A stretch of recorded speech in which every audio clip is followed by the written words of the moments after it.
ಮೊದಲು ರೆಡ್ಡಿ ಬಣ ದಂಗೆ ಎದ್ದಾಗ ಉತ್ತರ ಕರ್ನಾಟಕದಲ್ಲಿ ನೆರೆ ಬಂದಿತ್ತು. ಇಂಥ ಟೈಮ್ನಲ್ಲಿ ರೆಡ್ಡಿಗಳು ಹಿಂಗೆ ಮಾಡಬಾರ್ದಿತ್ತು, ಯಡಿಯೂರಪ್ಪನವರ ಬೆಂಬಲಕ್ಕೆ ನಿಲ್ಲಬೇಕಿತ್ತು ಅಂತ ರಾಜ್ಯಕ್ಕೆ ರಾಜ್ಯವೇ ಮಾತಾಡ್ಕೊಂತು. ನಂತರ ರೇಣುಕಾಚಾರ್ಯ ಬಂಡೆದ್ದಾಗ ಕೂಡ ಜನರಲ್ಲಿ CM ಬಗ್ಗೆ ಅನುಕಂಪ ಇದ್ದೇ ಇತ್ತು. ಆದರೆ ಕಳೆದ ವರ್ಷ ಅಕ್ಟೋಬರ್ ಹೊತ್ತಿನಲ್ಲಿ ಪಕ್ಷೇತರ ಶಾಸಕರು ಆಪರೇಷನ್ ಕಮಲದ ಮೂಲಕ BJPಗೆ ಬಂದಿದ್ದ MLAಗಳ ಪೈಕಿ ಕೆಲವರನ್ನ ಕರ್ಕೊಂಡು ಮೊದಲು ಚೆನ್ನೈಗೆ, ಅಲ್ಲಿಂದ ಕೊಚ್ಚಿಯಿಂದ ಪುಣೆಗೆ, ಕೊನೆಗೆ ಗೋವಾಕ್ಕೆ ಹೋಗಿ ರೆಸಾರ್ಟ್ನಲ್ಲಿ ಕುಂತ್ರಲ್ಲ, ಅದನ್ನೆಲ್ಲ ನೋಡಿದ ಮೇಲೆ ಜನ ಯಡಿಯೂರಪ್ಪಂಗೆ ಸರಿಯಾಗಿ ಆಡಳಿತ ನಡೆಸೋಕೆ ಬರಲ್ಲ ಅಂತ ಮಾತಾಡಿಕೊಂಡ್ರು.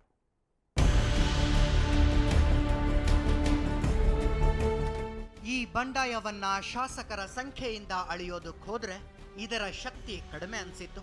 ಆದ್ರೆ ಇವರು ಹೇಳಿದ ಪಾಯಿಂಟ್ ನೋಡಿದ್ರೆ ಹಿಂದೆ ರೆಡ್ಡಿಗಳು ಹಾಕಿದ ಪಾಯಿಂಟ್ಗಳಿಗಿಂತ ಕಸುವಿನವಾಗಿದ್ವು. ಇದನ್ನ ತಮಣಿ ಮಾಡೋದು ಯಡಿಯೂರಪ್ಪನವರಿಗೆ ಅಷ್ಟು ಈಸಿ ಆಗಿರಲಿಲ್ಲ. ಉರಿಯೋ ಮನೆಯಲ್ಲಿ ಚಳಿ ಕಾಯಿಸ್ಕೊಳ್ಳೋದಕ್ಕೆ ಕುಮಾರಸ್ವಾಮಿ ಬಂದಿದ್ರು. ಅಲ್ಲಿ ತನಕ ಸುಸ್ತಿನಲ್ಲಿದ್ದ ಕಾಂಗ್ರೆಸ್ನವರು ಕುಮಾರಸ್ವಾಮಿ ಅವರಷ್ಟು ಬಹಿರಂಗವಾಗಿ ಅಲ್ಲದಿದ್ರು ಒಳಗಿಂದೊಳಗೆ ಮಸಲತ್ತು ಮಾಡೋದಕ್ಕೆ ನಿಂತಿದ್ರು. ಮತ್ತು ರಾಜಭವನದಲ್ಲಿ ಹಿಂದೆಂದಿಗಿಂತಲೂ ಹೆಚ್ಚು ರಣೋತ್ಸಾಹ ಇತ್ತು. ಹಂಸರಾಜ್ ಭಾರದ್ವಾಜ್ ದಕ್ಷಿಣ ಭಾರತದಲ್ಲಿ ಮೊಟ್ಟ ಮೊದಲ ಸಲ ಅಧಿಕಾರಕ್ಕೆ ಬಂದಿರೋ BJPಯನ್ನ ಕೆಡವಿಯೇ ವಾಪಸ್ ಬರ್ತೀನಿ ಅಂತ 10 ಜನಪತ್ ಎದುರಿಗೆ ನಿಂತು ಪ್ರಮಾಣ ಮಾಡಿನೇ ಕರ್ನಾಟಕದ ರಾಜ್ಯಪಾಲರಾಗಿ ಬಂದಿದ್ದಾರೆ ಅಂತ BJPಯವರು ಆರೋಪಿಸ್ತಾರೆ. ಅದೇನೇ ಇರಲಿ, ಇವರು ಕೈಲಿ ಸುತ್ತಿಗೆ ಹಿಡ್ಕೊಂಡೇ ಬಂದಿದ್ದಂತೂ ಸತ್ಯ. ಅವಕಾಶ ಸಿಕ್ಕಾಗ್ಲೆಲ್ಲ ಯಡಿಯೂರಪ್ಪನವರು ಮತ್ತು ಇವರ ಸರ್ಕಾರದ ತಲೆ ಮೇಲೆ ಹೊಡೆದ್ರು. ಹೈದರಾಬಾದ್ ಬಂಡಾಯ ನಡೆದಾಗ್ಲೂ ಇವರೇ ಇದ್ರು. ಆದ್ರೆ ಚೆಂಡು ರಾಜಭವನದ ಅಂಗಳದ ತನಕ ಬರಲೇ ಇಲ್ಲ. ಮುಂದೆ ನೆರೆ ಪರಿಹಾರದಲ್ಲಿ ಸರ್ಕಾರ ವಿಫಲವಾಗಿದೆ ಅಂದ್ರು, ರೆಡ್ಡಿಗಳು ಇಡೀ ರಾಜ್ಯನೇ ಹರಿದು ತಿಂತಿದ್ದಾರೆ ಅಂದ್ರು. ಯಡಿಯೂರಪ್ಪನವರ ವಿರುದ್ಧ ತನಿಖೆ ನಡೆಸೋದಕ್ಕೆ ಪರ್ಮಿಷನ್ ಕೇಳಿದ್ರೆ ಥಟ್ ಅಂತ ಕೊಟ್ರು. ಮೈಸೂರು ಯೂನಿವರ್ಸಿಟಿಯವರು ಚಿದಾನಂದ ಮೂರ್ತಿ ಅವರಿಗೆ ಡಾಕ್ಟರೇಟ್ ಕೊಟ್ರೆ ಇವರು ಅಡ್ಡಗಾಲ್ ಹಾಕಿದ್ರು. ಹಿಂಗೆ ಕೊಡ್ತಾ ಹೋದ್ರೆ ಸಾಲು ಉದಾಹರಣೆ ಕೊಡಬಹುದು. ರಾಜ್ಯದ ಸಾಂವಿಧಾನಿಕ ಮುಖ್ಯಸ್ಥರಾಗಿ ಘನತೆವೆತ್ತ ರಾಜ್ಯಪಾಲರು ಮಾಡಬೇಕಾದದ್ದನ್ನೆಲ್ಲ ಮಾಡಿದ್ರು ಅನ್ನೋ ಸಮರ್ಥನೆಗಳು ಒಂದು ಕಡೆ ಇದ್ರೆ, ಇನ್ನೊಂದು ಕಡೆ ಯಡಿಯೂರಪ್ಪನವರನ್ನ ಕಾಂಗ್ರೆಸ್ನವರಿಗಿಂತಲೂ ಕೆಟ್ಟದಾಗಿ ಕಾಡಿದ್ರು ಅನ್ನೋ ಆರೋಪಗಳು ಇವೆ. ಅದೇನೇ ಇರಲಿ, ಬಂಡೆದ್ದ ಶಾಸಕರು ಯಡಿಯೂರಪ್ಪನವರ ಸರ್ಕಾರಕ್ಕೆ ಬೆಂಬಲ ವಾಪಸ್ ಪಡೆದಿದ್ದೀವಿ ಅಂತ ಪತ್ರ ಬರೆದು ಕಳಿಸಿದ್ರೆ ಅದನ್ನ ತಗೊಂಡು ಬಹುಮತ ಸಾಬೀತು ಮಾಡಿ ಅಂತ ಸರ್ಕಾರಕ್ಕೆ ಮೆಸೇಜ್ ಕಳಿಸಿದ್ರು.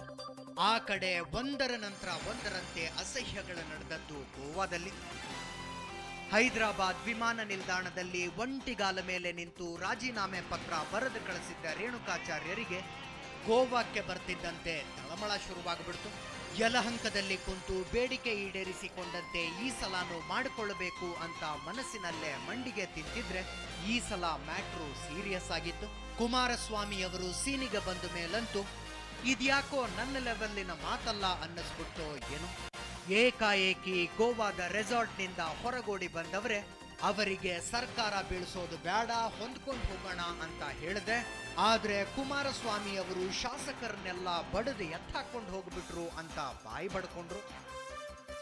ಅಲ್ಲಿಗೆ ರೇಣುಕಾಚಾರ್ಯ ಮನೆಗೆ ಮಗ ಆಗ್ಲಿಲ್ಲ, ಸುಡುಗಾಡಿಗೆ ಹೆಣ ಆಗ್ಲಿಲ್ಲ ಅಂತ ಮಾಧ್ಯಮಗಳು ನೇರವಾಗಿ ಬರೆದ್ವು. ಗೋವಾದಿಂದ ವಾಪಸ್ ಬಂದ ಇವರು ಮತ್ತೆ ಯಡಿಯೂರಪ್ಪನವರ ಕಾಲಿಗೆರಗಿ ಕೃತಾರ್ಥರಾದ್ರು. ಭಿನ್ನಮತೀಯರ ಜೊತೆಗೆ ಹೋಗಿದ್ದ ಹರಿಹರದ MLA BP ಹರೀಶ್ ನಡಂತರದಲ್ಲೇ ವಾಪಸ್ ಬಂದ್ರು.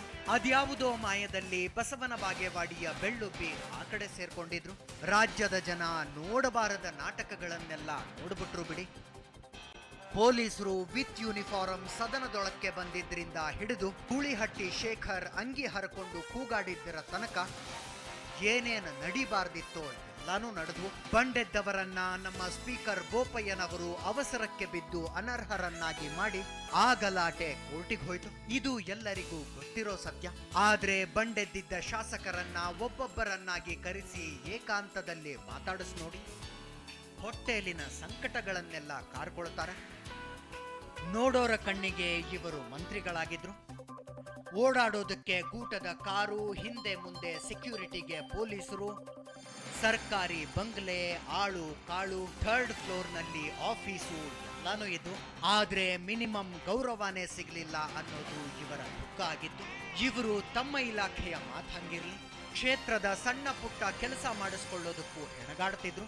ಒಂದು ಫೈಲ್ ತಯಾರು ಮಾಡಿ ಯಡಿಯೂರಪ್ಪನವರ ಆಫೀಸಿಗೆ ಕಳಿಸಿಬಿಟ್ರೆ ಗಜಮ್ ನಿಂತರೂ ಸಹಿ ಹಾಕಿಸ್ಕೊಳ್ಳೋದಕ್ಕಾಗ್ತಿರ್ಲಿಲ್ಲ.